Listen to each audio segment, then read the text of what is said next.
Have you ever had that feeling that there's some kind of deeper design to your life? You know, a reason you connect with certain people, or why you keep bumping up against the same challenges?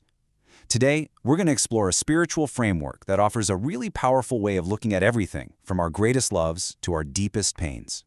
So let's just start with this one kind of mind-bending question. What if the people who caused you the most pain weren't just random roadblocks in your life? What if they were actually key characters in a story that you helped write before you were even born? This one idea, it's the key to everything else we're going to talk about. And that question leads us right into this first big concept, this soul's plan.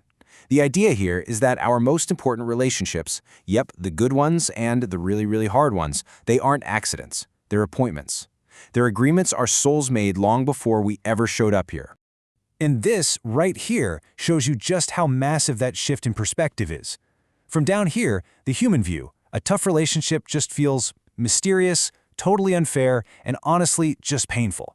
But if you could see it from the soul's perspective, well, that same exact experience is seen as a chance for growth, a way to bring things back into balance, and something with a deep, powerful purpose. I mean, just think about that for a second. Before you ever even met, the connection was already charged with meaning. It wasn't a blank slate waiting to be written on. It was more like a classroom, already set up to teach a very specific lesson, or to give you a chance to finally heal something important. Okay, so if these plans are all made before we're born, how would we ever know? Well, that brings us to our next idea, memories older than life. This is where we get into those weird, unexplainable feelings, déjà vu, or that instant click with a stranger that seem to hint at a story that's way older than this life. We've all been there, right?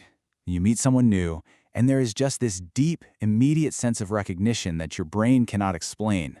So what is going on there? Well, this framework has some pretty fascinating ideas about that. It could be what's called soul recognition. Your soul literally remembers a connection, even if your conscious mind is drawing a total blank.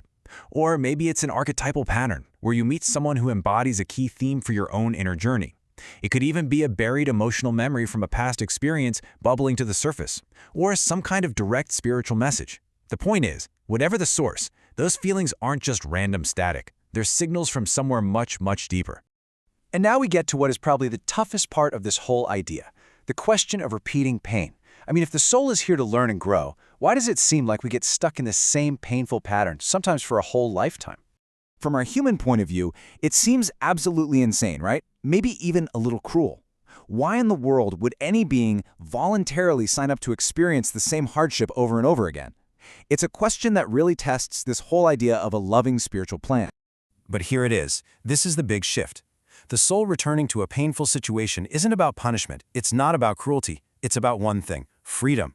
The soul goes back to the wound not because it likes the pain, but because it wants to finally be free of it. So that cycle of pain, it's not a trap, it's a do-over. It's another chance to face that same energy, but this time to try and respond in a new way. It's an opportunity to bring a little more awareness, maybe a little more courage or compassion to that old wound, and in doing that, to heal it for good.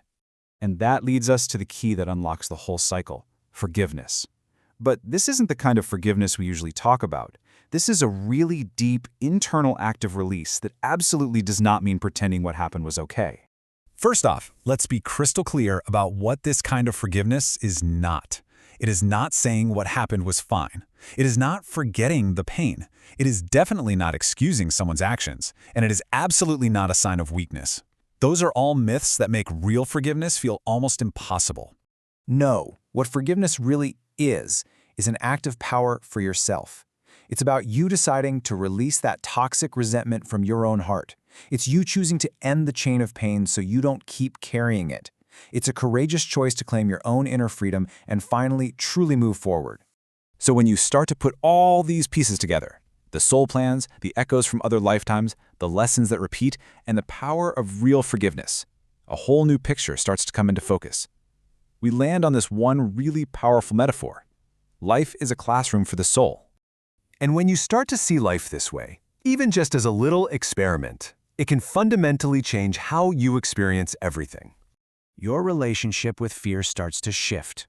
Those huge, overwhelming fears of loss, of failure, even of dying, they start to look different. They stop being this final, terrifying exam you could fail, and they become just another part of the curriculum. And pain. It's no longer just this random, meaningless cruelty from the universe. Look, it's still real and it still hurts, but now it's held inside a bigger context of growth. It becomes a really difficult subject in the school, for sure, but one that actually has a purpose. And what happens in the end is you start to see patterns and purpose, where before, all you could see was chaos. Your life starts to shift from feeling like a bunch of random, disconnected events to a story, a coherent, meaningful, and intentional journey that was designed for your soul's growth all along. So, we'll just leave you with this one last thought.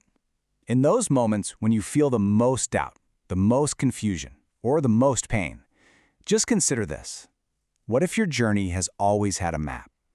What if your struggles have always had a reason? And what if your soul is so much less lost than you ever feared?